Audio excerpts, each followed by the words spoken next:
ቪዲዮን ከመጀመራችሁ በፊት ቻናላችንን ማገዝ የምትፈልጉ ሰዎች ይህን ቪዲዮ ላይክ በማድረግ እንድትተባበሩ በአክብሮት እንጠይቃለን። Actually, I'm not. Get the fuck out of here.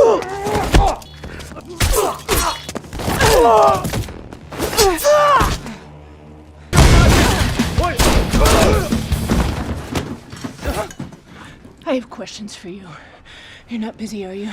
ፊልሙ የሚጀምረው አንዲት ማንነቷ ያልታወቀች ሴት ከቆመ መኪና ውስጥ ከአንድ ወንበዴ ጋር በጭካኔ ስትታገል ነው። እሱን ካሸነፈችው በኋላ ሽጉጡን ጉሮሮ ላይ ደቅና እንደሚያስታውሳት ተጠይቀዋለች። ከዚያም ቃታውን ትስባለች። በስኪድሮ በሚገኙ የጎዳና ድንኳኖች መካከል ወደ ተደበቀው መኪናዋ ተመልሳ ቁስሏን ታክማለች። ቦርሷን ስትበረብር በትክክል ከ5 ዓመታት በፊት የጀመረውን አስከፊ መከራ የሚያስታውሳትን የፔፐርሚንት ብስክሌቶች ታገኛለች።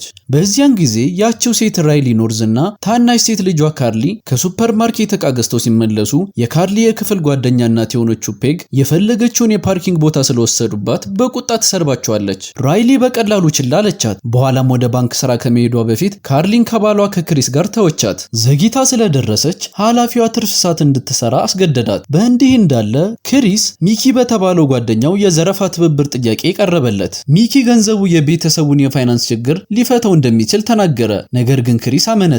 በዚያ ምሽት ራይሊ ወደ ቤት ስትመለስ ከካርሊ የክፍል ጓደኞች መካከል አንዳቸውን በልደቷ ላይ እንዳልተገኙ አወቀች። ፔግ ሆን ብላ መላውን ክፍል ወደ ሌላ የገና በዓል አሰባስባቸው ነበር። ካርሊን ለማስደሰት ራይሊና ክሪስ አይስክሬም ለመብላትና የመዝናኛ ጨዋታዎችን ለመጫወት ወደ አካባቢው ካርኒቫል ወሰዷት። ከመውጣታቸውን በፊት ክሪስ ሚኪን በሚስጥር ደውሎ ለቤተሰቡ ሲል ከችግር መራቅ እንደሚፈልግ በመናገር የዘረፋውን ጥያቄ ውድቅ አደረገው። ነገር ግን የጋንጉ ሰላዮች ቤቱን በቅርብ ይከታተሉ ነበር። በዚህ መሃል ሚኪ በካርቴሉ መሪ በዲያጎ ጋርሲያ ተይዞ ተሳቃየ።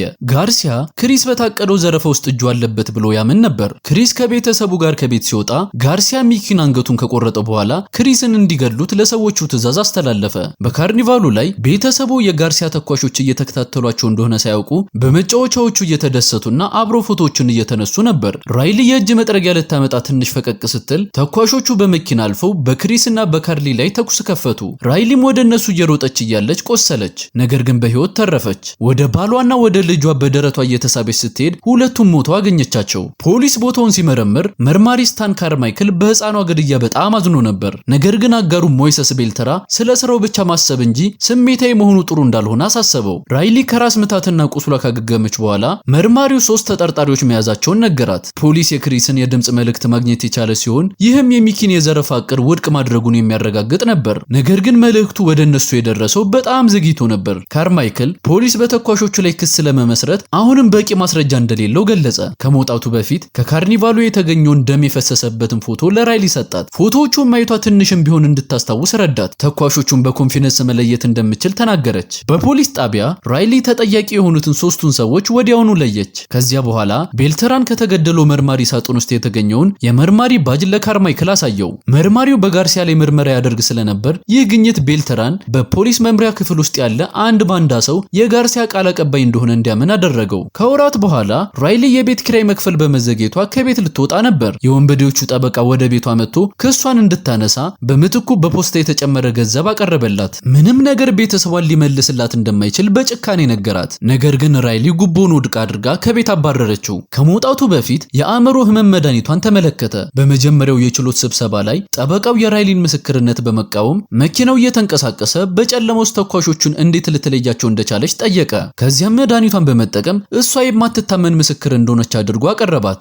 ራይሊ ሳታውቅ ዳኛውን፣ አቃቢ ህጉንና የሷን ጠበቃ ሳይቀር ጋርሲያ በጉቦ ገዝቷቸው ነበር። ዳኛው ክሱን ውድቅ አድርጎ 3ቱንም ተጠርጣሪዎች ፈታቸው። በቁጣ የተሞላችው ራይሊ በችሎቱ ውስጥ ገዳዮቹን ልታጠቃቸው ሞከረች፣ ነገር ግን ተያዘች። ካርማይክል ወደ አእምሮ ህክምና ተቋም እየወሰዳት እንደሆነ ተናግሮ በአምቡላንስ አጅቧት ነበር። ሙሰኛው ዳኛ የእብዶች ህክምና ተቋም ውስጥ ሊያስገባት እንደፈለገ የተረዳችው ራይሊ ካርማይክልን በኦክሲጅን ሲሊንደር መታ አምልጣ ተሰወረች። ከጥቂት ጊዜ በኋላ ካርማይክልና ቤልተራን የራይሊ ቤተሰብ መቃብርን ሲጎበኙ በራይሊ እንደ መጨረሻ ቃል ኪዳን የተቀመጠ አዲስ ደም መቃብሩ ድንጋይ ላይ አገኘ። ከ5 ዓመታት በኋላ ካርማይክልና ቤልተራን 3 አስከሬኖች ተገለው በፌሪስዊል መዝናኛ ላይ በተንጠለጠሉበት ካርኒቫል ቦታ ተጠሩ።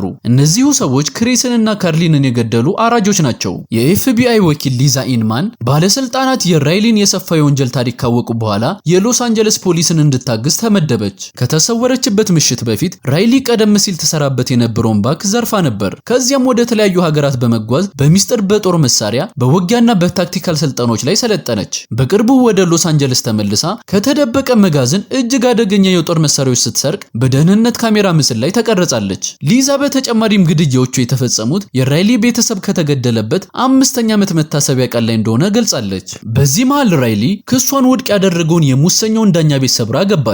ወንበር ላይ አስረው እጆቹን ከጠረጴዛው ጋር በሚስማር መታችበት። ከዚያም ከስልክ ጋር የተያያዘ ተቀጣጣይ ፈንጂ ተወችበት። የከተማ አውቶቡስ ከተሳፈረች በኋላ ጥሪ በማድረግ ዳኛው ገና እዚያው እያለ ቤቱን አፈነዳችው። ብዙም ሳይቆይ ካርማይክል የተኳሹ ጠበቃና የራይሊ ጠበቃ መገደላቸውን የሚገልጹ ሪፖርቶች ደረሱት። ራይሊ በተሳሳተው ክስ ውስጥ እጃቸው ያሉበትን ሰዎች በሙሉ በስርዓት ኢላማ እያደረገች እንደሆነ የተረዳው ጋርሲያ እሷን ለመግደል ትልቅ የገንዘብ ሽልማት አወጣ። አውቶቡስ ውስጥ እያለች ራይሊ ካርሊን የሚያስታውሳትን አንዲት ትንሽ ወንድ ልጅ አስተዋለች። ከዳኛው ቤት የወሰደችውን መጫወቻ ሰጠችው። እንዲሁም አባቱ በሰከረ ቁጥር ልጁን እንደሚያሰቃየው አወቀች። አባቱ ተጨማሪ መጠጥ ለመግዛት ወደ አንድ ሱቅ ሲገባ ራይሊ ተከተላ ጠቃችው። መታወቂያውን ወስዳ አድራሻውን በቃሉ ያዘችው። እንዲሁም የተሻለ አባት እንዲሆን አሊያም እንደምትመለስ አስጠነቀቀችው። የሱቁን መኪና በካሽ ከመግዛቷ በፊት ለሱቁ ሰራተኛ ዳግመኛ አልኮል እንዳይሸጥለት አዘዘችው። ራይሊ ወደ ተጨናነቀ ገበያ በመንዳት የጋርሲያ አካውንታንት የሆነውን ማርቪን ለካርቴሉ የሐሺሽ ስራ መደበቂያነት የሚያገለግል ህንጻ ውስጥ ሲገባ ተመለከተች። የጎዳና ሴት መስላ በመሰለል በድብቅ ቀርባ መንገዷን የዘጉትን 2 ጠባቂዎች በፍጥነት ገደለች። ውስጥ ስትገባ የካርቴሉን ዋና የገንዘብ መቁጠሪያ ክፍል አገኘች። ሰዎቹ ራይሊ ታጥቃ ያመለጠች አደገኛ ወንጀለኛ መሆኗን የሚያስጠነቅቅ የዜና ሪፖርት እየተመለከቱ ነበር። አንድ ጠባቂ የሷን ጥላ ተመልክቶ ተኩስ ከፈተ። ይህም የመላውን ህንጻ ትኩረት ሳበ። ራይሊ ከተሰወረችበት ጊዜ ጀምሮ ያደገችበትን የውጊያ ክህሎት በመጠቀም በህንጻ ውስጥ እየተንቀሳቀሰች የካርቴሉን ወታደሮች አንድ ባንድ ደመሰሰች። ከጥላ ስር እየወጣች ከጣራው ላይ እየወረደች የህንጻውን 2ቱንም ፎቅ አጸዳችው። መረጃ ስለፈለገች ማርቪንን ብቻ በህይወት ተወችው። ቆየት ብሎ በፍርሃት የተዋጠው ማርቪን ወደ ጋርሲያ መኖሪያ ቤት በመምጣት ራይሊ በስቃይ ያስገድደው በካርቴሉ የአቅርቦት መርብ ውስጥ የሚገኙትን እያንዳንዱን ቦታዎች እንዲናገር እንዳደረገችው አመነ። ገንዘባቸውን አልሰረቀችም፣ ይልቁን ሙሉ በሙሉ አቃጠለችው። የዜና ሪፖርቶች የጋርሲያን ንብረቶች መውደም ሲዘግቡ ካርማይክልና ቤልትራን ፍርስራሹን መረመሩ። ካርማይክል የራይሊን ቀጣይ ኢላማ ለመገመት በማሰብ የጋርሲያ ንብረቶች ዝርዝር እንዲሰጠው ወደ እዝ ቁጥጥር ክፍል ለማነጋገር አቀደ። ቤልትራን ግን ሙሰኛ ፖሊሶች ስለ ምርመራቸው እንዲያውቅ ሊያደርገው ስለሚችል ጥንቃቄ እንዲያደርግ ለጋርሲያ አስጠነቀቀው። ሚስጥሩን ስለተናገረ ማርቪንን ከገደለው በኋላ ጋርሲያ ራይሊ በመጨረሻ የእጽ ላቦራቶሪን ኢላማ እንደምታደርግ ተረዳ። ስለዚህ በመጋዘኑ ውስጥ ወጥመድ እንዲያዘጋጁለት ሰዎቹን አዘዘ። በዚያች ምሽት ራይሊ ከመጋዘኑ ውጭ ደረሰች። የክሪስና የካርሊን ፎቶግራፍ ተመለከተች። እናም ልጇ አጠገቧ ፈገግ ስትል ለጥቂት ጊዜ በምናቧ አየች። ከዚያም ህንጻው ውስጥ ስትገባ ሙሉ በሙሉ ባዶ ሆኖ አገኘችው። ከጥቂት ደቂቃዎች በኋላ ከትልቅ ፈንጂ መሳሪያ ጋር የተያዘ የገመድ ወጥመድ አስተዋለች። ወጥመድ መሆኑን የተረዳችው ራይሊ ወደ ጉድጓዱ ሮጠች። ከውጭ ያሉ የካርቴል ሰላዮች ከውስጥ የእንቅስቃሴ ምልክት አይተው ቦምቡን አፈነዱት። መጋዘኑ በታላቅ ፍንዳታ ተናጋ።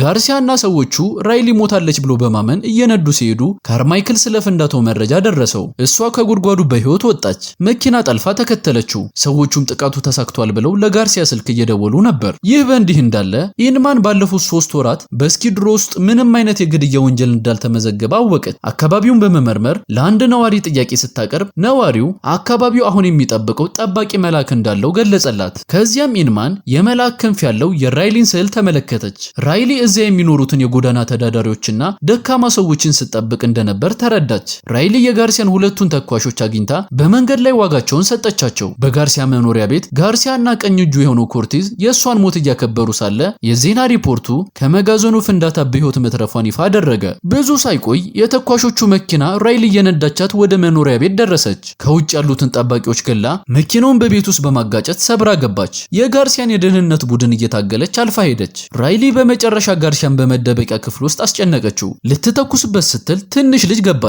ልጅቷ ካርሊን አስታወሰቻት። ይህም እንድታመነታ አደረጋት። ጋርሲያ አጋጣሚውን በመጠቀም ከልጁ ጋር ከማምለጡ በፊት በበረዶ መስበሪያ የራይሊን ሆድ ወጋት። ኮርቴዝና የተረፉት ጠባቂዎች ወደ ውስጥ ገቡ።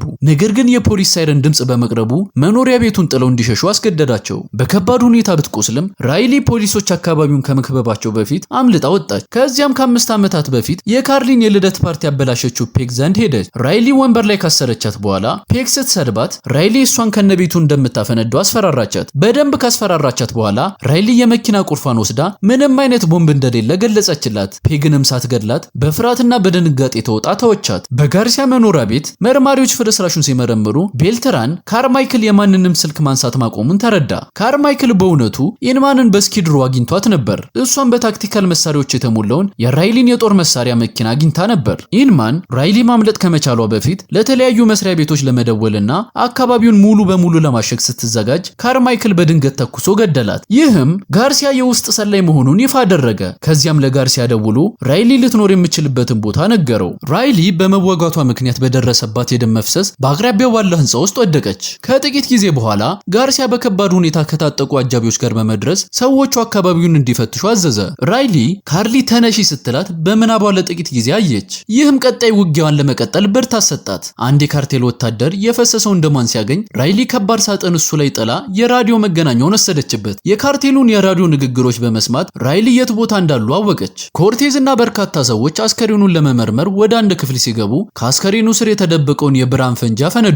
ራይሊ በተፈጠረው ግራ መጋባት ውስጥ ጥቃት በመሰንዘር ኮርቴዝንና ቡድኑን ገደለቻቸው። ከዚያም በራዲዮ በመናገር የተረፉት የካርቴል ወታደሮች ጋርሲያን አሳልፈው እንዲሰጧት አሊያም አንድ ባንድ አድና እንደምትገላቸው አስጠነቀቀች። በቁስሏ ምክንያት እንደደከመች የሚያውቀው ጋርሲያ በጦር መሳሪያም ሆነ በሰው ኃይል እንደሚበልጣት በመናገር አፌዘባት። በፖሊስ ዋና መስሪያ ቤት ካርማይክልና ኢንማንን ለማግኘት ሞከረ።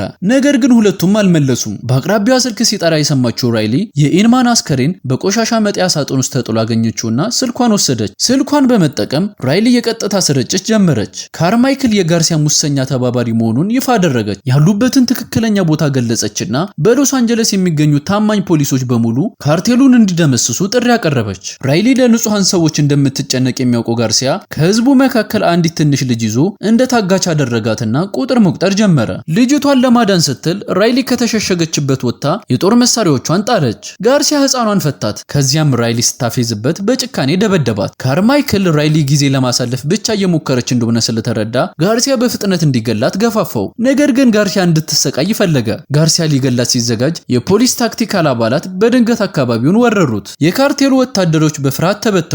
ካርማይክል ከርቶታልና ጥቃቱን አስተባብሯል ብሎ ያመነው ጋርሲያ ሙሰኛውን መርማሪ ተኩሶ ገደለው። ጋርሲያ ወደ አቅራቢያው ቀጭን መንገድ ሮጠ።